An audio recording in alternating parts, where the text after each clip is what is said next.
All throughout history, gods and deities have been worshipped and written about by nearly every major culture on the planet with striking similarities. With so much misinformation and suppression behind connecting the ancient past, much of this information leading back to the truth has been nearly lost to time and considered nothing more than a myth to most of society.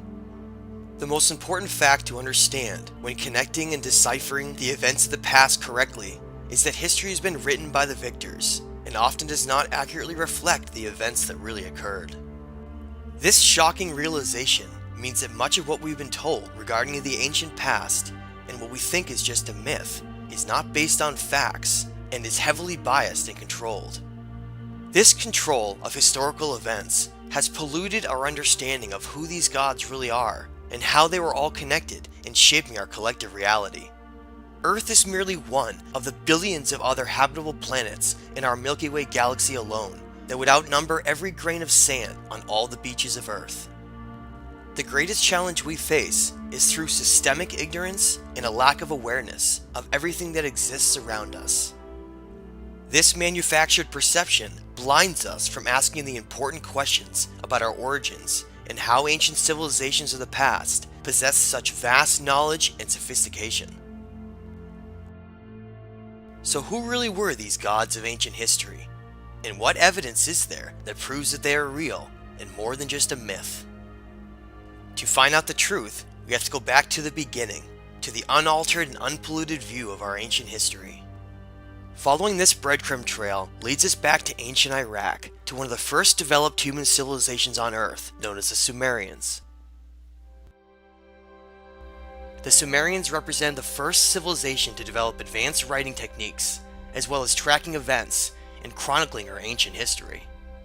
The Sumerians claimed that their knowledge of the stars, writing, agriculture, and social structures were all lowered from heaven by great gods who came from a planet with a long elliptical orbit. The Sumerians left behind records indicating the existence of this planet in cuneiform writings and cylinder seals. The most famous of these is known as VA-243, which shows a scale model of our solar system, which includes our central sun and the planets that revolve around it, including Planet X, where they claim their gods came from. Today, most of society has been tricked into believing these gods in Planet X are nothing more than a myth and fairy tale to hide the truth with laughter and ridicule.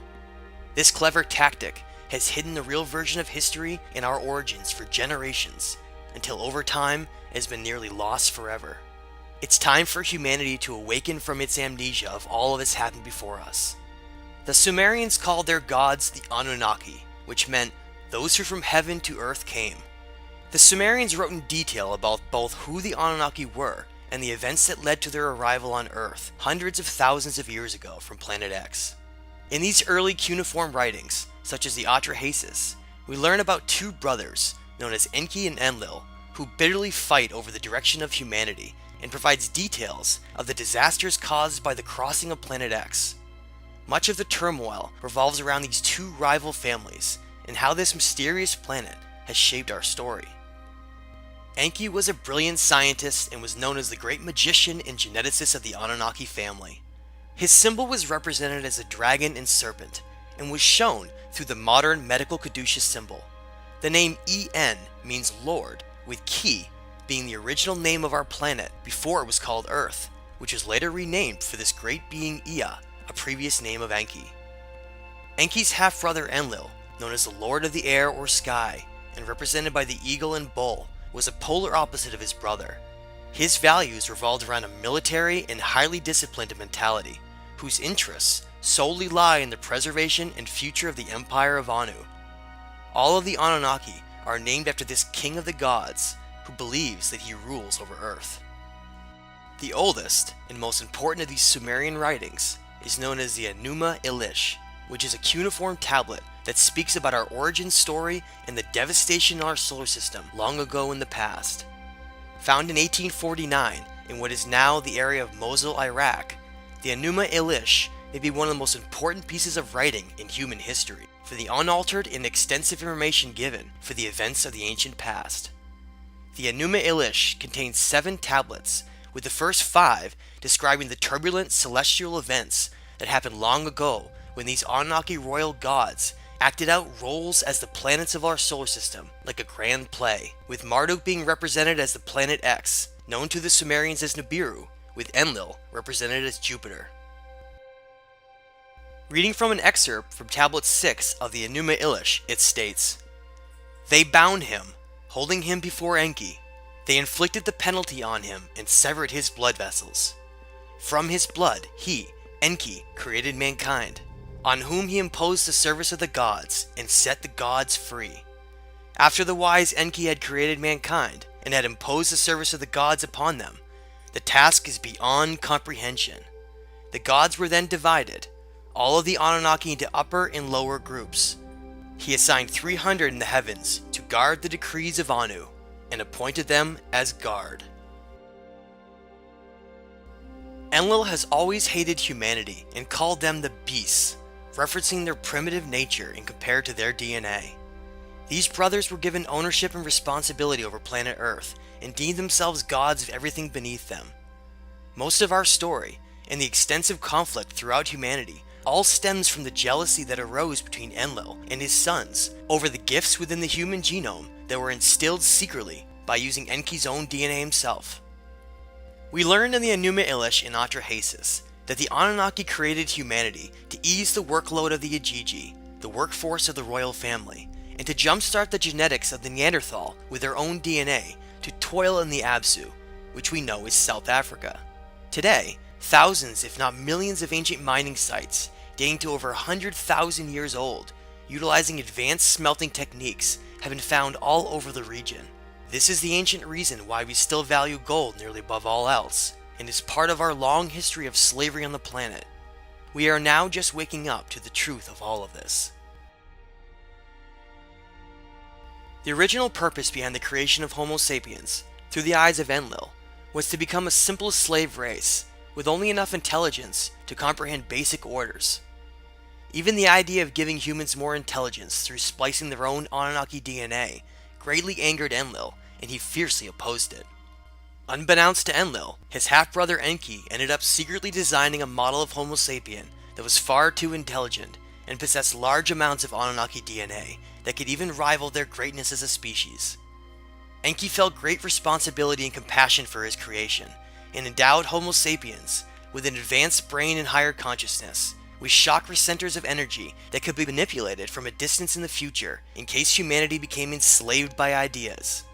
When Enlil found out that Enki had given Homo sapiens the gifts of their intelligence and the right to free will through conscious expansion, he was furious and promised to enslave humanity forever and never allow them to know the truth of who they really are.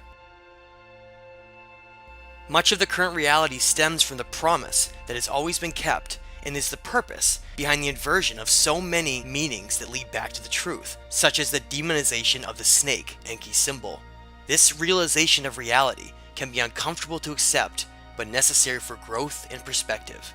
When Enlil was chosen to be the ruler of Earth, instead of his half-brother Enki, a promise that had been made for the ultimate slavery of humanity was orchestrated and carried out 12,800 years ago as the planet crossing, Planet X, approached perihelion and disaster occurred across the Earth, as told by Atrahasis, who was also known as Noah.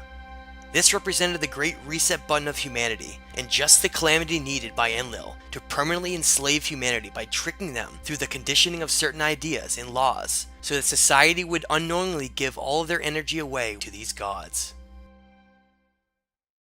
The popular figure of the cross, represented by Planet X, meaning the crossing or the sacrifice on the crossing through Marduk's later trickery, was implemented into religion to become a massive control system of information in controlling the minds of all of society.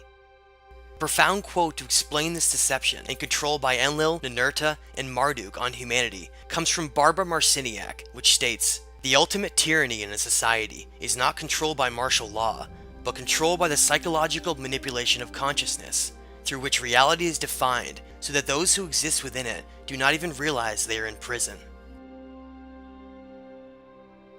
Reality as we know it will change forever once intelligent life is finally announced to the public. All of the silly distractions and ignorance that has plagued our world will melt away with astonishment and wonder once major discoveries in archaeology are revealed that lie under the Great Pyramid of Giza and the Sphinx, known as the Halls of Amenti. The Anunnaki gods follow the ancient rules laid down for the balancing of energy during zodiacal cycles. The time of Pisces featured a negative polarity, which is why we saw war dominate the planet for thousands of years. All of these changes represent the great metamorphosis of our time as we enter the positive polarity of Aquarius in the next several years to take the first step on our journey into the cosmos to join our galactic neighbors. What kind of society will we become? One focused on war and material gain by the eagle? Or higher consciousness in the lost teachings of the great dragon Enki?